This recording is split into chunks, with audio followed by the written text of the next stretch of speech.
जब जीवन में अंधकार घिरा है, जब हर दिशा से निराशा मिले, जब अपने भी पराये लगने लगे और रास्ता दिखाई ना दे, तब एक नाम है जो हौसला देता है, ताकत देता है और अपने अस्तित्व का एहसास कराता है। महादेव।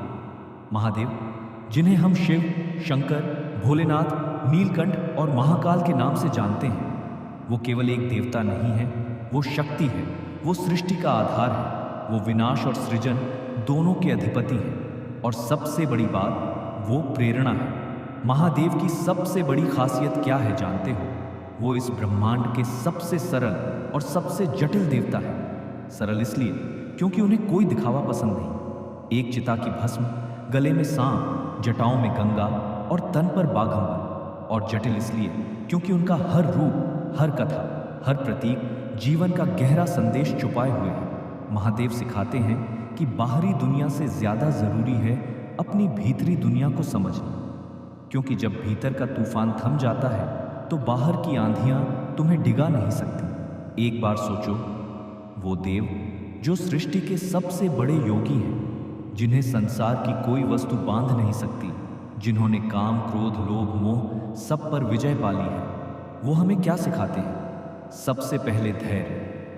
समुद्र मंथन में जब विष निकला तो सब देवता दानव पीछे हट गए, लेकिन महादेव ने बिना डरे उस जहर को अपने कंठ में समा लिया। न तो शिकायत की, न रोष जताया, बस सृष्टि की भलाई के लिए उसे पी गए। ये सिखाता है कि जब जीवन में जहर घुले, दुख, अपमान, असफलता, दर्द, तब उसे पी जाओ। न बुरा कहो, न हार मानो, क्योंकि हर जहर अमृत में बदलेगा। बस समय का इंतजार करो। दूसरी बात, आत्मसंयम। महादेव का तीसरा नेत्र हमेशा बंद रहता है, लेकिन जब अन्याय, अधर्म, अत्याचार अपनी सीमा लांघ ले, तब वो नेत्र खुलता है। इसका अर्थ है कि इंसान को अपनी शक्ति का प्रदर्शन तभी करना चाहिए जब आवश्यकता हो। बिना वजह क्रोध, घमंड या अहंकार प्रदर्शन कभी मत करो। जो जितना महान होता है वो उतना विनम्र होता है। महादेव का वियोग, तपस्या और ध्यान सिखाता है कि सबसे बड़ा साथी तुम्हारा खुद का मन है। अगर मन को साध लिया तो कोई तुम्हें हरा नहीं सकता, और अगर मन ही अशांत है तो सारी दुनिया साथ हो फिर भी तुम हार जाओगे। यही वजह है कि महादेव योगेश्वर है। ध्यान में बैठना, खुद को जानना, अपने भीतर उतरना, यही जीवन की असली साधना है। क्योंकि जब इंसान अपनी कमजोरियों को स्वीकार कर ले, तभी वो उन्हें खत्म कर सकता है। तीसरी प्रेरणा, सादगी। महादेव ने कभी राजमहल की चाह नहीं की। कैलाश पर्वत की बर्फीली गुफाएं, खुले आसमान के नीचे समाधि, न कोई सुख सुविधा, न आभूषण, क्योंकि असली सुख बाहरी चीजों में नहीं बल्कि आत्मिक शांति में है। आज के दौर में हम भौतिक सुख सुविधाओं के पीछे भागते हैं, लेकिन सच्चा आनंद, सच्चा सुकून तब आता है जब हम अपने मन को स्थिर कर लेते हैं। चौथी शिक्षा, क्षमा। शिव सबसे सरल हृदय वाले देव हैं। जिसने उन्हें पुकारा वो दौड़े चले आए। भस्मासुर ने धोखा दिया, रावण ने घमंड किया, गंगा ने उग्रता दिखाई, लेकिन महादेव ने कभी किसी से वैर नहीं रखा, क्योंकि वो जानते हैं कि द्वेष, क्रोध और नफरत सिर्फ तुम्हें जलाती है। माफ कर देना, छोड़ देना, आगे बढ़ जाना, यही बुद्धिमानी है।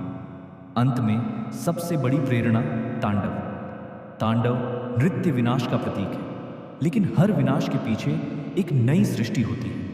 महादेव का तांडव सिखाता है कि जब जीवन में सब कुछ टूट जाए, बिखर जाए, जब कुछ भी अपने हिसाब से न चले, तो उसे अंत न समझो।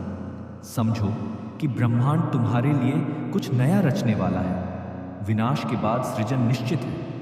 तो अगर तुम्हारे जीवन में आज कुछ टूट रहा है, बिखर रहा है, तो घबराओ मत, तांडव को सहो, क्योंकि इसके बाद तुम्हारा नया बेहतर रूप जन्म लेने वाला है।